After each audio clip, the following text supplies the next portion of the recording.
வணக்கம். என் குருநாதர் பாதங்கள் சரணம். இங்கே பார்த்தீங்களா, கோயமுத்தூர் ஸ்பெஷல் கொள்ளு சாதம், அதுவும் சாம அரிசி. உங்களுக்காக சிறுதானிய சமையல், 100 சிறுதானிய சமையல் பயிர். நான் வீடியோ போட ஆரம்பிச்சதுங்க, கருத்து கண்ணம்மா அப்படின்னு பேருவாங்க. ஆனால் கருத்து சொன்னால் நான் பார்த்தா சமையல் கிளிக் ஆகிடுச்சு. ஆமாம், நேற்று வாழைக்காய் குழம்பு எல்லாத்துக்கும் பிடிச்சிருக்குன்னு ஃபோனில் சொன்னாங்க. நான் சுமாராக தான் சமைப்பேன், ஆனால் இப்போ உங்களுக்காக இன்னும் கொஞ்சம் அன்பு கலந்து சமைப்பதால் அது இன்னும் அழகாக தெரியுது. இன்றைக்கி நான் இந்த கொள்ளு சாதம் இது பண்ணியிருக்கேங்க. கொள்ளை நைட்டே ஊற வச்சிடணும். எவ்வளோ தேவையோ அவ்வளோ அளவு எடுத்து நான் கொஞ்சம் எக்ஸ்ட்ராவே ஊற வச்சிருவேன். ஏன்னா அடுத்த நாள் ரசம் வச்சுக்கலாம், அது முளை கட்டி வச்சு அதை ஒரு இது பண்ணலாம் அப்படின்ட்டு. 1/2 டம்ளர் நான் கொள்ளு எடுத்திருக்கேன்.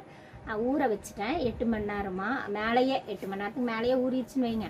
நான் இந்த கொள்ளு சாதத்தை இன்றைக்கி செஞ்ச செய்முறை இப்போ வருது. நிறைய பேர் பேசுகிறது பிடிக்கும் அப்படிங்கிறக்காக வீடியோ பார்க்குறாங்க, சில பேர் சமையலுக்காக வீடியோ பார்க்குறாங்க. ஆனால் முடிக்கிறப்பையும் நான் பேசுவேன். ஒரு நடுவில் சமையல் முடிக்கிறப்பையும் நம்ம பேசுகிறோம். நான் மனசில் உள்ளது அப்படியே பட்டதை பேசுகிறேன். அது சில பேர் மனசை நோகடிக்கக்கூடாதுன்னு என் குருநாதரை வேண்டி பேசுகிறேன். அதனால் ஏதாவது தப்போ தவறோ இருந்தால் என்னை திட்டினீங்கன்னா என் குருநாதரை திட்டுற மாதிரி அதெல்லாம் திட்டாதீங்க. இன்னைக்கு இடிடி கிச்சனில் நம்ம சமைக்க போடுறது சாமை அரிசி. இதில் கொள்ளு கலந்து, கொள்ளு பருப்பு ஊற வச்சிருக்கு, நீ வேக வைக்கணும். இப்போ சாம அரிசி 1/2 டம்ளர், 3 பேர்த்துக்கு அளவு. கொள்ளு ஊற வச்சு வேக வச்ச கொள்ளு 1/2 டம்ளர், சாம அரிசி 1/2 டம்ளர். நன்றாக கழுவிட்டு 2-3 தடவை நல்லா கழுவிட்டு 1/2 சொம்பு தண்ணி, 1/2 டம்ளருக்கு 1/2 சொம்பு தண்ணி வச்சு ஊற வைக்கணும். ஆல்ரெடி நைட்டே ஊற வச்ச கொள்ளு வேக வைக்கிறேன். கொஞ்சமாக உப்பு போட்டு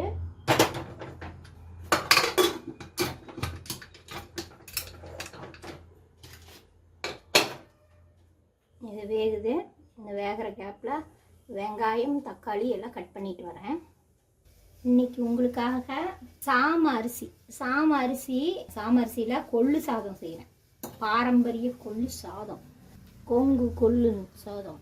இதுக்கு சின்ன வெங்காயம், பூண்டு, தக்காளி, மசாலா பொடிங்க, அப்புறம் கொள்ளு. மெயின் கொள்ளு வெந்துட்டுருக்குது பக்கத்தில், இங்கே பாருங்க.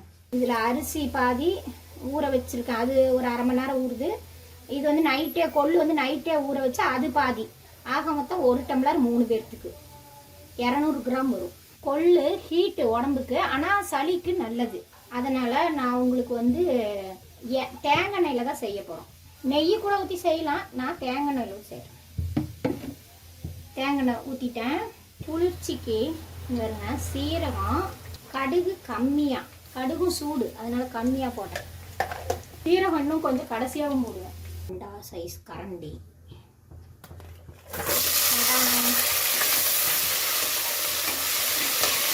பூண்டு, சின்ன வெங்காயம், 2த்தையும் ஒன்றாவே போட்டேன். தனித்தனியாகவும் போடலாம், எனக்கு டைம் கொஞ்சம் கன்சியூம் பண்ணணும்னு போட்டேன். நான் எல்லாத்துலேயும் கொஞ்சம் வெந்தயம் போட்டுக்குவேன். இந்த மாதிரி சாப்பாட்டுலலாம் கொஞ்சம் வெந்தயம் போட்டுக்குவேன்.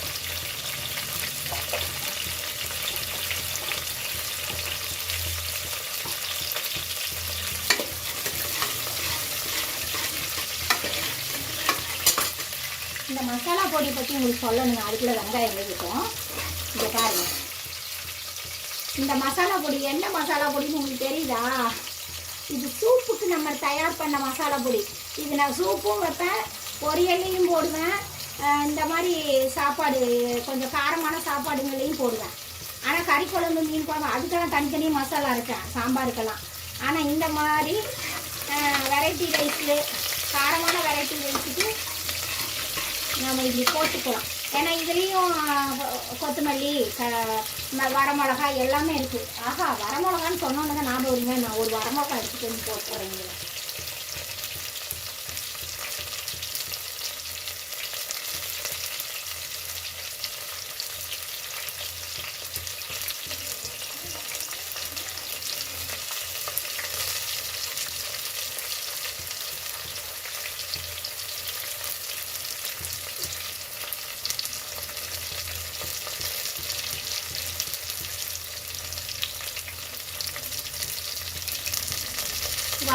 டப்பா கிடைக்காத காரணத்தால் கடைசியாக காரத்துக்கு தகுந்தபடி மல்லி சாரி குருமிளகு பொடி சேர்த்துக்கலாம்.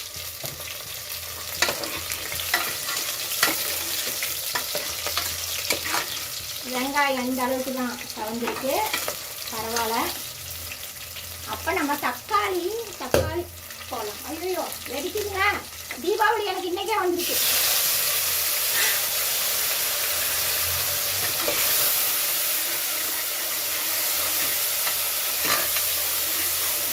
இந்த சத்தம் நல்லா இருக்கும்.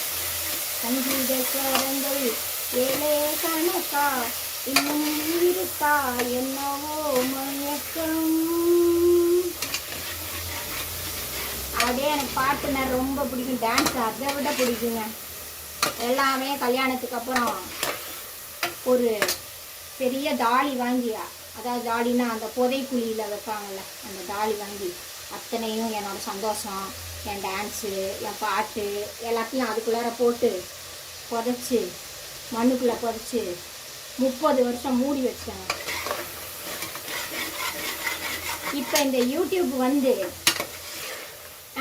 சுகர் நோய் வந்து என்னை மாற்றி என்னை வெளியே கொண்டு வந்துடுச்சுங்க. அண்டாக்கா கசம் அவுக்கா கசம் திறந்துடு சீசே அப்படின்னு என்னையோட ஆசைகளை எல்லாத்தையும் வெளியே கொண்டு வந்துடுச்சுங்க. தக்காளி இந்த அளவுக்கு இதாகிடுச்சுங்க. சுடுதே சுட்டாலும் பரவாயில்ல.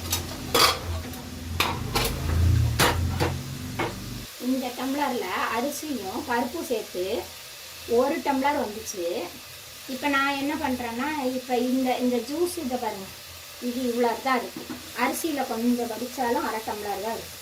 ஆக மொத்தம் 2.5 டம்ளர் தண்ணி ஊற்றணும். இதில்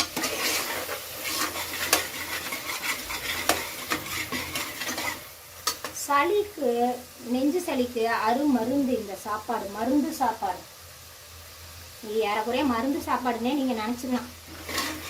இது பாருங்க, மருந்து சாப்பாடுன்னே ஒன்று இருக்குது உளுந்தில். அது திருநெல்வேலிக்காரங்க செஞ்சது. நான் ஒரு நாள் செஞ்சு சாப்பிட்டேன், நல்லா இருந்தது. அதே ஒரு நாள் நம்ம போட்டுடலாம் வீடியோவா. இங்கே பாருங்க, தக்காளி இந்த அளவுக்கு தான் வெந்திருக்கு. இதில் நான் மசாலா பொடி, இந்த உணவுக்கு தேவையான உப்பு, இதில் ஏதாவது ஒரு காய் வெட்டி போடலாம். ஆனால் நான் இப்போ எனக்கு அதுக்கு நேரம் இல்லை. காய் வெட்டி அது செஞ்சாலும் நிறைஞ்சிரும் சாப்பாடு. அதனால் கீரை வச்சுருக்கேன், முருங்கைக்கீரை 1 கைப்பிடி, அதை பொரியல் பண்ணி சாப்பிட்டு. இங்கே வருங்க, இந்த ஜூஸை ஊற்றுறேன்னா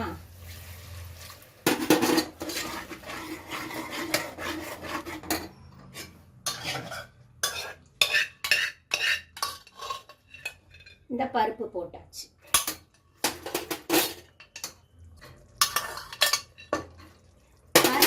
அதில் வேக வச்சு சரியாக வேகலை, அதனால் இதில் ஒரு விசில் விட்டுட்டு அப்புறம் தான் கடைசி அரிசி போடுவேன். இந்த பருப்புக்கு அந்த 1/2 டம்ளர் தண்ணி தான் ஊற்றிருக்கோம். அரிசி போடுறப்ப நம்ம இந்த பருப்பு வேகட்டும், வெந்ததுக்கப்புறம் மறுபடியும் இன்னும் 2.5 டம்ளர் தண்ணி ஊற்றலாம். நான் இப்போ இதை மூடி வச்சு விசில் போட போகிறேன். பருப்பு வேகிறக்காக போட்டாச்சு, விசில் வரும். அது வரைக்கும் கொஞ்சம் மற்ற வேலைகள் இருக்குது, அதை செஞ்சுட்டு வந்துடுறேன். இந்த விசில் வந்து விட்டது பாருங்க எப்படி. பருப்பு மனம், இந்த பருப்பு இந்த கிரேவியாட்டு இருந்தது இல்லைங்களா, 2.5 டம்ளர் தண்ணி விட்டுட்டேன். எனக்கு ஆன் பண்ணனா என்னன்னு கரெக்டாக தெரியல, அதனால 2வது ரிப்பீட் பண்ணுறேன்.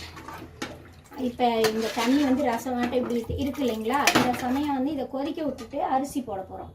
இது கொஞ்சம் நேரம் கொதிக்கணும், ஒரு 5 நிமிஷம். இப்போல்லாம் கரெக்டாக தான் இருக்குது. கடா எக்ஸ்ட்ரா போட்டணும்னு பயந்துட்டேன். பருப்பு வேகிறப்பையும் மறுபடியும் கிரேவிலையும் போடுறப்ப கவனமாக போடணும்.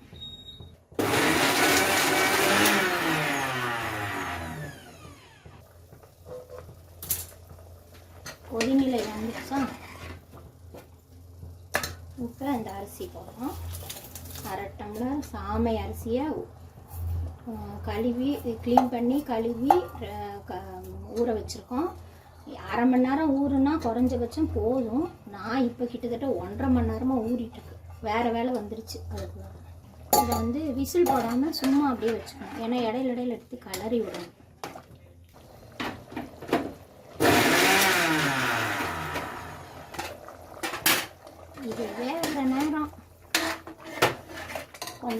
கேரட்டு கிழங்கு இருந்தது, அதையும் சூப்பு வச்சாச்சு. பப்பு சாதத்துக்கு வெந்தோடனே காட்டுறேன். சாமை அரிசி கொள்ளு சாதம், பருப்பு சாதம் மாதிரி கோயமுத்தூர் கொள்ளு சாதம். கொள்ளு அப்படியே நல்லா கடிக்கிறதுக்கு நல்லாயிருக்கும். கொள்ளு எவ்வளோ நேரம் வேக வச்சாலும் வேகவே வேகாது. தேங்காய் நேரம் ஒரு 4-5 ஸ்பூனே ஊற்றிருக்கேன். ஏன்னா எங்கள் 2 பேர்த்துக்கு ரொம்ப ஹீட்டு உடம்பு, அதனால தேங்காய் நெய் ஊற்றுறவங்க ஊற்றி சாப்பிடுவேன். ஆனால் எனக்கு தேங்காய் தான் பிடிக்கும். குடல் எரிச்சல், நெஞ்சு எரிச்சல் இதெல்லாமே நல்லாயிடும் தேங்காய் எண்ணெயில் சமைக்கிறப்ப. குடலில் இருக்கிற என்ன சொல்கிறது, குடலை சுத்தப்படுத்துங்க. அது புண்ணை ஆற்றும், குடல் புண்ணை ஆற்றும்.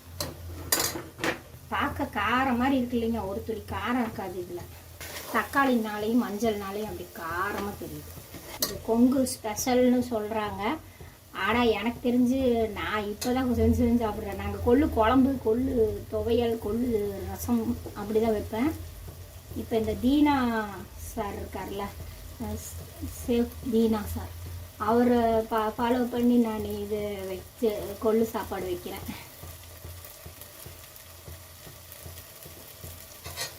ஆனால் டேஸ்ட்டு சூப்பராக இருக்குங்க. அவ்வளோதாங்க, தண்ணி கொஞ்சம் ஆறுனோன்னா சரியாக போயிடும்.